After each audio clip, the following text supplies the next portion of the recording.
I'll be showing you a PowerPoint presentation of Underlords, and by that I mean I'll show some gameplay footage of the mobile version of Underlords. Obviously there's a PC version, I played it, it runs better.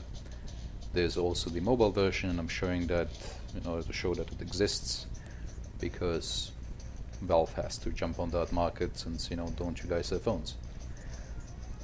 I have to say that I'm not a huge fan of the entire genre, so my opinion will not be extremely hype. I will be just showing what's going on, and this is for people to make up their mind, especially those who are kind of on the fence whether they should invest their time in the mobile version that's already out, or if they should wait for Underlords, which is likely to be shown at TI and then released as a beta throughout this year, but we'll have to see. Valve is really picking up the pace on this because money is involved and they can't come too late to the trend. They have to jump on that wagon now and monetize the hell out of it, which I'm sure we'll see in the future.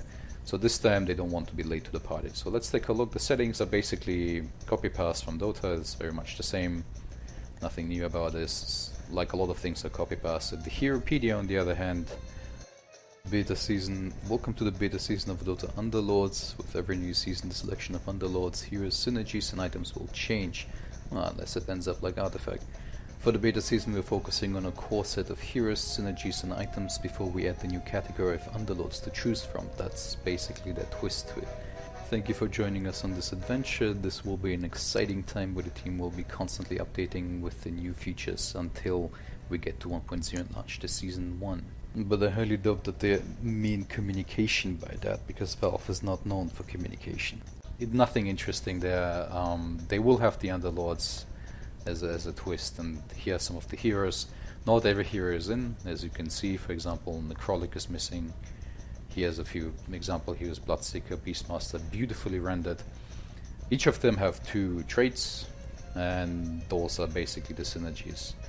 So we'll have different tiers and such. In terms of items, a lot of them copy-pasted from Dota, like Boots of Speed and Gloves of Haste, such things like that. But there's also a few unique ones. I suppose these are placeholders. I don't think they're final. But there will be unique items. I'm not sure if they're from the mod. I have not played the mod. I have watched a bit of it, but as I said, not a big fan. They've also shoehorned in a lot of lore from Xenog, lore that no one really cares about, no one ever did, but no well. Then we have different kinds of synergies: Demon, Demon Hunter, Brawny. Then there's a special case of Terrorblade. He has an identity crisis because he's a demon and a demon hunter. He's a demon hunting demon, because that makes sense. So other than that, there's creeps. We can see, the usual stuff: neutral creeps, Roshan, and there's tomato and potato. That's a nice reference. Other than that, we have pretty much the same you see in Dota. Nothing special. No new content whatsoever. There's the Year Beast, also from the Chinese, I think, event. I haven't played Dota for 2 years or so I don't know. The rules right now don't work, and let's just get into tutorial match. The multiplayer obviously does not work because I'm not connected to Steam, and you will be able to connect to Steam and then crossplay, from what I know. But the tutorial, I have to say I'm quite disappointed, but at the same time I didn't have any expectations and still I'm disappointed. It's basically placed like any other Clash of Clans tutorial. It's not huge on context and such. It basically guides you through like you're the most normie common player. It just spams you in, forces you to do certain things, and then they assume, well, now you got it. I think that a lot of people who will be watching this, let's just pick an axe here because it doesn't really matter. A lot of people who will be watching this will be like, well, duh, it's obvious, I've played this game for like hundreds of hours and wasted lots of my life on it. But at the same time, there will be lots of new players who just have no idea what's going on. Also, that sound was the phone vibration. The controls across PC and mobile are pretty much the same, obviously without touch, but they are clearly designed to be working on mobile without any issues. So let's watch. Let's watch is a common phrase here. It basically sums up the entire gameplay. You are watching Axe and your heroes auto-attack other heroes. That was a beautiful effect right there. It's, yeah, you place your figurines down on the board. They have abilities, but other than that, they auto-attack each other. Personally, I understand there's strategy in there. I understand there's synergies in there. And I do like Dota, and I have wasted way too many thousands of hours on this game throughout, well, since 2006, 2007, but I have absolutely no interest in this game. Then there's the evolution and such that you combine three, so my tiny evolves into a tiny mon.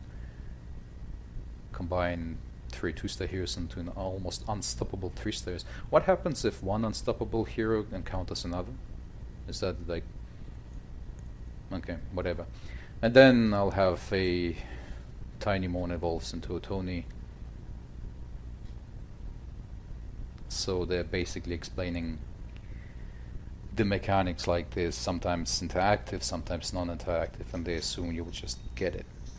So we'll get another axe because there's nothing else we can choose from. It's basically a scripted tutorial, clearly.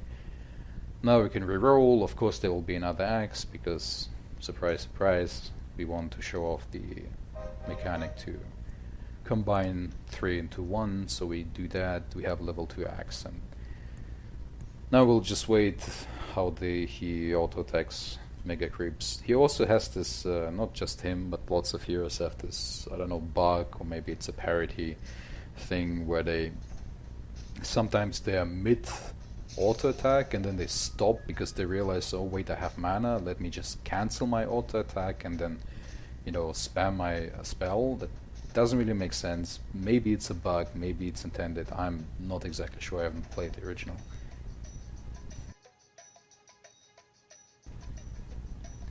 In terms of the tutorial, this will be more or less it. Soon you will have from a certain point we will basically play against bots, lots of bots, and it will just continue like that. They will sometimes drop a hint or two, but that's pretty much it. You will go through, I don't know, 15, 20 rounds. I have to admit, I've tried playing the tutorial 3 or 4 times. I've never finished it because I'm just bored as hell watching these figurines whack each other.